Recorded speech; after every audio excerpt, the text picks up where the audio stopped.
कई बार हमारी जिंदगी में ऐसे भी दुख आ जाते हैं जो हमें तोड़ कर रख देते हैं, जो हमें कमजोर बना देते हैं। ना ही हमें कोई रास्ता दिखाई देता है और ना ही हमें किसी का साथ मिल पाता है। हमें अपनी जिंदगी से ही नफरत हो जाती है, अपने आप से ही परेशान हो जाते हैं कि मेरे ही साथ ऐसा क्यों होता है, आखिर मुझे ही इतनी परेशानियां और तकलीफें क्यों मिलती हैं। हम ऐसी समस्याओं में फंस जाते हैं, लगता है इसका तो कोई रास्ता ही नहीं निकलने वाला। कई बार जिंदगी में कोई ऐसा दुख आ जाता है जो हमारी हर खुशी को छीन लेता है, हमारी जीने की ही इच्छा को खत्म कर देता है। आपको एक सच बात बताऊं, जब भी हमारी जिंदगी में कोई परेशानी आती है, कोई दुख आता है, तो हमारा सारा ध्यान उस एक परेशानी पे लग जाता है, उस एक दुख पे लग जाता है, और जो कुछ भी हमारी जिंदगी में अच्छा है, जो हमें मिला है, वो हमें दिखाई ही नहीं देता है। आपने कभी गौर किया, आपको जो 10 लोग प्यार करते हैं वो उतना ज़्यादा दिमाग में नहीं आते जितना एक इंसान जो आपको परेशान करता है, दुखी करता है, वो ध्यान में आता है। 10 लोगों ने आपके बारे में अच्छी बातें कही, वो आप जल्दी भूल जाते हैं, लेकिन किसी एक ने आपके लिए बहुत गलत शब्द बोल दिए, वो आप कभी भूल नहीं पाते। हमारा स्वभाव ऐसा ही है कि जिंदगी में जो कुछ भी अच्छा है उसकी तरफ ध्यान बहुत कम जाता है, और जो कुछ भी थोड़ा सा गलत है, बुरा है, उस पे हमारा ध्यान बहुत ज़्यादा जाता है। आज हम बात करेंगे ऐसी 3 कहानियों की जो आपके बुरे वक्त में, जो आपके मुश्किल वक्त में, हर तकलीफ के समय में आपको हिम्मत देंगी, आपको ताकत देंगी और आपको जिंदगी में आगे बढ़ने की एक प्रेरणा देंगी। सबसे पहली कहानी, एक राजा का फलों का बहुत बड़ा बगीचा था। उसमें तरह तरह के फल थे और उस बगीचे की देखरेख एक किसान अपने परिवार के साथ करता था। वो किसान हर दिन बगीचे के ताजे फल लेकर राजा के राजमहल में जाता था।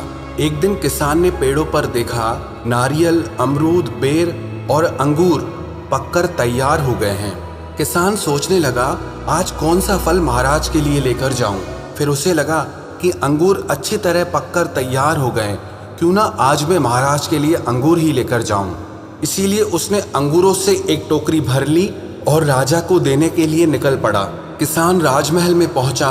राजा किसी दूसरे ख्याल में खोया हुआ था और बहुत नाराज भी लग रहा था। किसान रोज की तरह वो मीठे रसीले अंगूरों की टोकरी राजा के सामने लेकर आया और खुद थोड़ी दूर पर बैठ गया।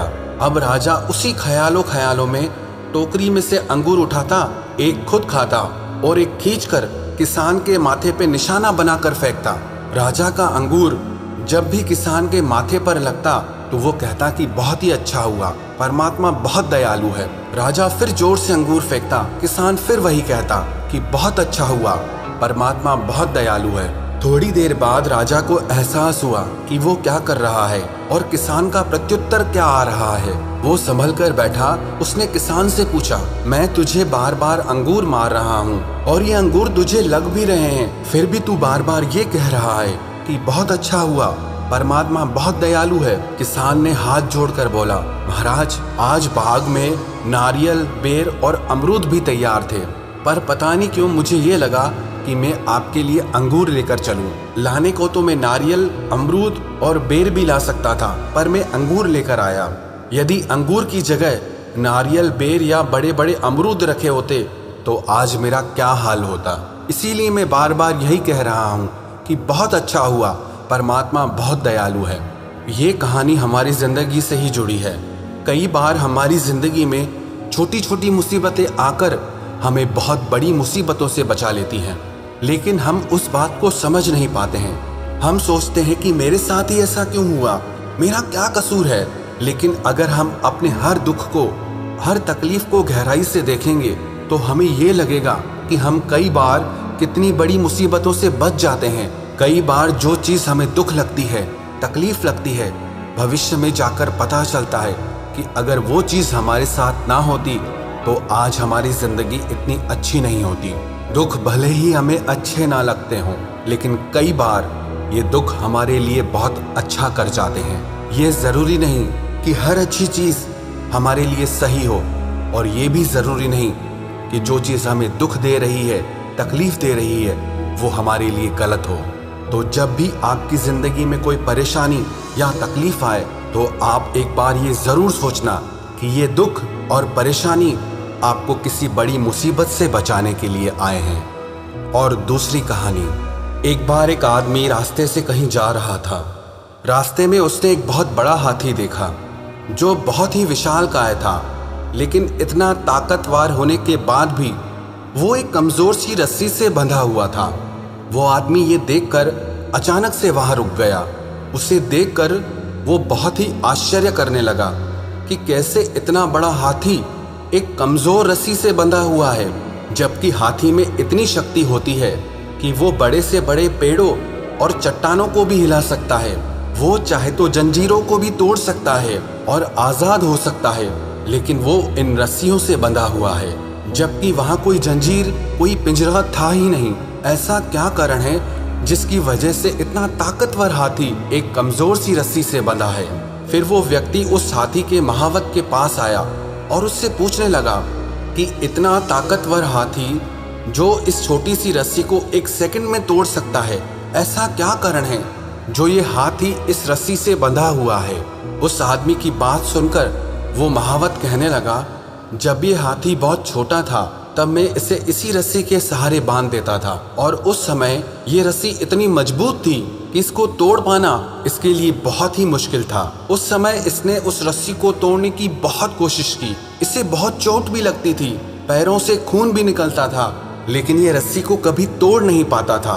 और काफी बार प्रयास करने के बाद भी जब ये असफल हो गया तो इसने हार मान ली और रस्सी को तोड़ना इसे असंभव लगता है। धीरे धीरे जब ये बड़ा हुआ, इसे अभी भी यही लगता है कि ये रस्सी इससे नहीं टूट सकती, और उसकी वजह से ये इसे तोड़ने की कोशिश भी नहीं करता है। हालांकि ये चाहे तो किसी भी समय रस्सी को तोड़कर अपने आप को बंधनों से मुक्त कर सकता है, लेकिन अपने बचपन की हार को ये जीवन की हार मानकर बैठ गया है और अब कोई कोशिश ही नहीं करता है, और उसकी वजह से ये एक कमजोर सी रस्सी से भी हार गया है। ये कहानी भी हमारी ही जिंदगी की है। हमारी जिंदगी में जब कोई दुख आता है, कोई परेशानी आती है, कोई तकलीफ आती है, हम उससे इतना ज्यादा हार जाते हैं, इतना ज्यादा डर जाते हैं कि दोबारा उससे करने की कोशिश ही नहीं करते। वास्तविकता में हमारे दुख भी इतने शक्तिशाली नहीं हैं, इतने बड़े नहीं हैं, लेकिन जो हमने दुखों से हार मान ली है, खुद को उन दुखों के आगे कमजोर बना दिया है, उसकी वजह से वो दुख हम पर हावी हो जाते हैं, हमें बहुत बड़े लगने लगते हैं। तो जिंदगी में जब भी दुख आए ना, तो उसके आगे घुटने कभी मत टेकना, उससे हार कभी मत मानना, क्योंकि जो दुखों से हार जाता है ना, वो जिंदगी से ही हार जाता है, और जो दुखों से लड़ता है वही दुखों से जीतता है, और जो दुखों से जीत जाता है ना, वो जिंदगी में सब कुछ जीत जाता है। और तीसरी कहानी, एक बार एक प्रसिद्ध वक्ता किसी शहर में आया हुआ था और सैकड़ों लोग उस वक्ता को सुनने आए थे।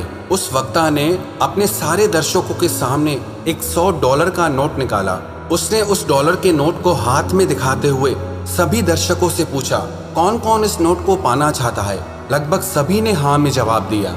मैं आप में से एक को ही ये नोट दूंगा। ऐसा कहकर उसने उस नोट को मोड़ दिया, और अब उसने दोबारा पूछा, क्या अब भी कोई इस नोट को पाना चाहता है? तो लगभग सभी ने हाथ खड़े कर दिए। उसने फिर उस नोट को लेकर अपने जूतों से अच्छे से रगड़ दिया और उस नोट को मरोड़ भी दिया।